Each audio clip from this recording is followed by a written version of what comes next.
Hello friends, welcome to ಕೆಚೂಸ್ kitchen. ಇವತ್ತು ನಾನು ನಿಮಗೆ ಮರ್ವಾಯಿ ಸುಕ್ಕ ಹೇಗೆ ಮಾಡೋದು ಅಂತ ಹೇಳ್ಕೊಡ್ತಾ ಇದ್ದೀನಿ. ಆ್ಯಕ್ಚುಲಿ ನಾನು ಫಸ್ಟ್ ಟೈಮ್ ಮಾಡ್ತಾ ಇದ್ದೀನಿ, ಸೊ ಹೇಗೆ ಬರುತ್ತೆ ಅಂತ ನನಗೂ ಗೊತ್ತಿಲ್ಲ. ಹಾಗೆಯೇ ನಾನು ಇದನ್ನ ಒಂದು ವಿಡಿಯೋನ ನೋಡಿಬಿಟ್ಟೇ ಮಂಗಳೂರು ಸ್ಟೈಲ್ ಮಾಡ್ತಾ ಇದ್ದೀನಿ. ಒಂದು ವಿಡಿಯೋ ಚಾನಲ್ನ ನೋಡಿಬಿಟ್ಟಿನ ಮಾಡ್ತಾ ಇರೋದು.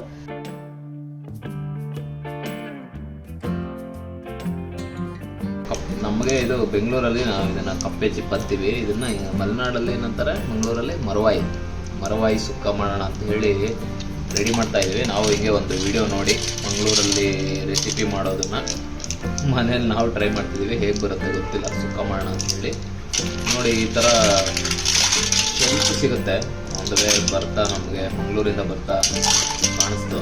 ಮತ್ತು ರೆಸ್ಟೋರೆಂಟಲ್ಲಿ ಟೇಸ್ಟ್ ಮಾಡಿ ಅಭ್ಯಾಸ ಇದ್ದಿದ್ದರಿಂದ ಇದು ಹೇಗೆ ಬರುತ್ತೆ ನೋಡೋಣ ಅಂತ ಹೇಳಿ ತೊಗೊಂಬಂದಿದ್ವಿ. ಸೊ ಇಷ್ಟಕ್ಕೆಲ್ಲ ನಮಗೆ ತುಂಬ ಕಡಿಮೆ ರೇಟಿಗೆ ಸಿಕ್ತು. ಅರೌಂಡ್ 50-100 ರೂಪಾಯಿ ಇಷ್ಟರೊಳಗಡೆ ಕೊಟ್ಟರು.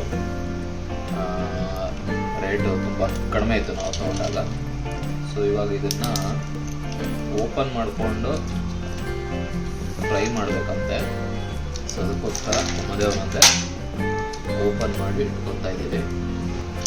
ಈ ಥರ ಇರೋದನ್ನು ಈ ಥರ 2 ಪೀಸಸ್ ಓಪನ್ ಮಾಡಿ ಆಮೇಲೆ ಪ್ರೋಸೆಸ್ ಮಾಡಬೇಕು.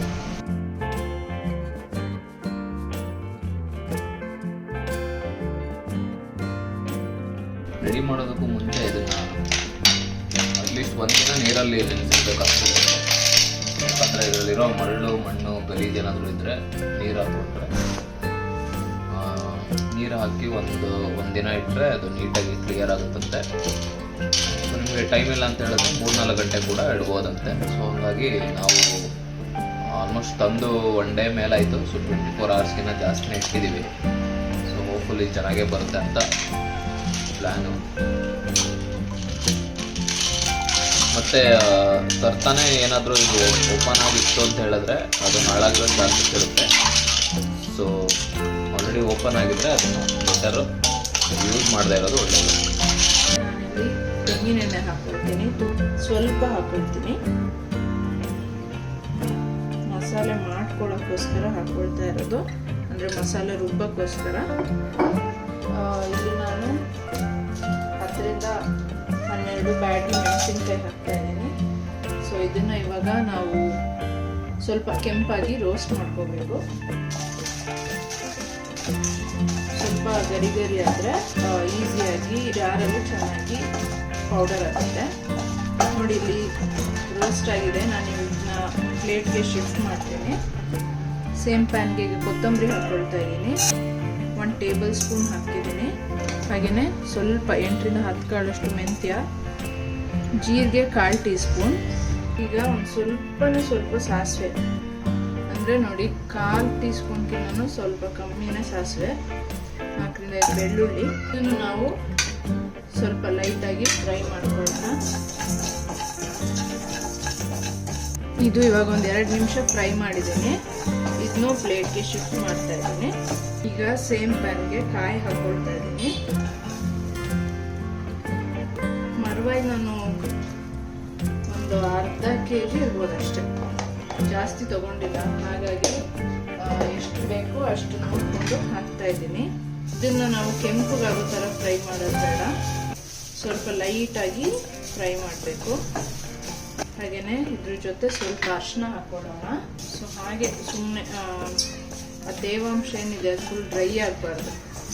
ಹಾಗಾಗಿ ಫುಲ್ ಒಣಗ್ದಂಗೆ ಇರಬಾರ್ದು. ಹಾಗೆ ಸುಮ್ಮನೆ ಲೈಟಾಗಿ ಹುರ್ಕೊಳ್ಬೇಕು. ಸಾಕು, ಇಷ್ಟು ಸಾಕು. ಸ್ವಲ್ಪ ಬಿಸಿ ಆದರೆ ಸಾಕು. ಇಲ್ಲಿ ನಾನು ಏನು ಹುರಿದಿಟ್ಕೊಂಡಿದ್ದೆ ಅದನ್ನ ಈಗ ಪೌಡರ್ ಮಾಡ್ತೀನಿ. ನೀರು ಹಾಕ್ತೇನೆ ಪೌಡರ್ ಮಾಡಬೇಕು. ಹಾಗೆಯೇ ಇದಕ್ಕೊಂದು ಸಣ್ಣ ಹುಣಸೆ ಹಣ್ಣು ಕೂಡ ಆ್ಯಡ್ ಮಾಡ್ತೀನಿ. ಹಾಗೆಯೇ ಕರಿಬೇವು ಸ್ವಲ್ಪ ಹಾಕಿಬಿಟ್ಟು ಚೆನ್ನಾಗಿ ನೀರು ಹಾಕ್ತೆ ಪೌಡರ್ ಮಾಡ್ತೀನಿ. ನೋಡಿ, ಇಷ್ಟು ಕರಿಬೇವು ಹಾಕ್ತಾ ಇದ್ದೀನಿ. ನೋಡಿ, ಹೀಗೆ ಇಲ್ಲಿ ಪೌಡರ್ ಮಾಡಿ ಇಟ್ಕೊಂಡಿದ್ದೀನಿ. ತೀರಾ ನುಣ್ಣಗೂ ಮಾಡಿಲ್ಲ.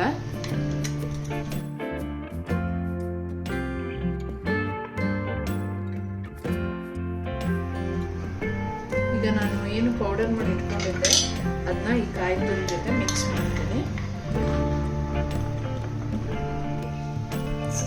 ಹೀಗೆ ಕಾಯಿ ಜೊತೆ ಚೆನ್ನಾಗಿ ಮಿಕ್ಸ್ ಮಾಡಿ ಇಟ್ಕೊಳ್ತೀನಿ.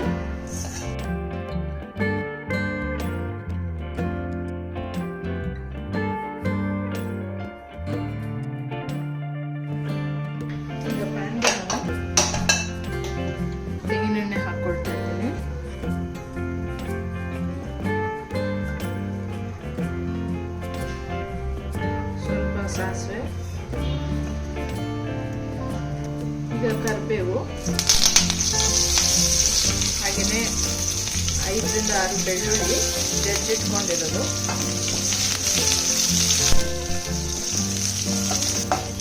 ಅದಕ್ಕೆ ಈಗ ಈರುಳ್ಳಿ ಆ್ಯಡ್ ಮಾಡ್ತೀನಿ. 1 ಈರುಳ್ಳಿ ಸ್ವಲ್ಪ ಸಾಫ್ಟ್ ಆಗಲಿ. ಸ್ವಲ್ಪ ಈರುಳ್ಳಿ ಕೆಂಪಾದ್ಮೇಲೆ ಅದಕ್ಕೆ ಒಂದು ಸಣ್ಣ ಟೊಮ್ಯಾಟೊ ಆ್ಯಡ್ ಮಾಡ್ತಾ ಇದ್ದೀನಿ.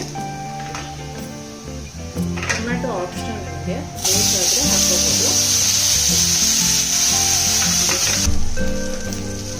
ಈಗ ಇದಕ್ಕೆ ಕ್ಲೀನ್ ಮಾಡಿರೋ ಮರ್ವಾಯಿ ಹಾಕ್ತಾ ಇದ್ದೀನಿ.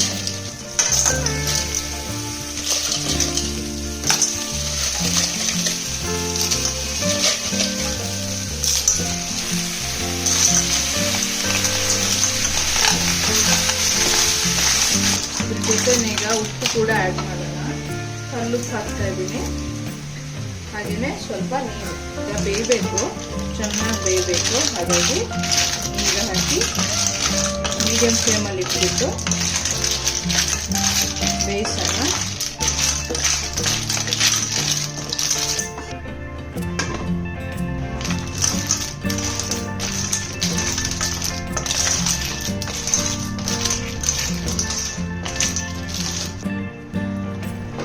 ಈಗ ಇದು ಚೆನ್ನಾಗಿ ಬೆಂದಿದೆ.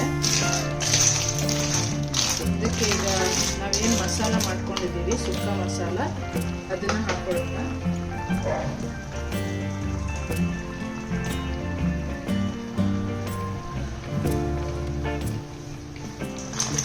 ಮಸಾಲ ಎಲ್ಲ ಮರ್ವಾಯಿಗೆ ಚೆನ್ನಾಗಿ ಇಟ್ಕೋಬೇಕು. ಫ್ಲೇವರ್ ಎಲ್ಲ ಚೆನ್ನಾಗಿ ಬ್ಲೆಂಡ್ ಆದರೆ ಸುಕ್ಕ ಚೆನ್ನಾಗಿ ಬರುತ್ತೆ. ಈ ಮಸಾಲ ಜೊತೆ ಇನ್ನೂ ಒಂದು 10 ನಿಮಿಷ ಹೀಗೆ ಚೆನ್ನಾಗಿ ಫ್ರೈ ಮಾಡ್ಕೊಳ್ಬೇಕು.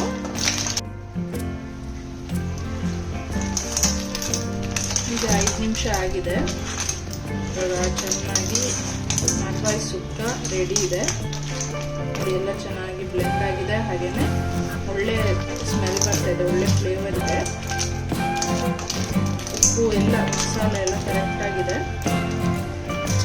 ಈಗ ನಾನು ಇದನ್ನ ಆಫ್ ಮಾಡ್ತೀನಿ. ಹಾಗೆ ಮರ್ವಾಯಿ ಸುಕ್ಕ ಫಸ್ಟ್ ಟೈಮ್ ಟ್ರೈ ಮಾಡೋದಕ್ಕೂ ತುಂಬಾ ಚೆನ್ನಾಗಿ ಬಂದಿದೆ.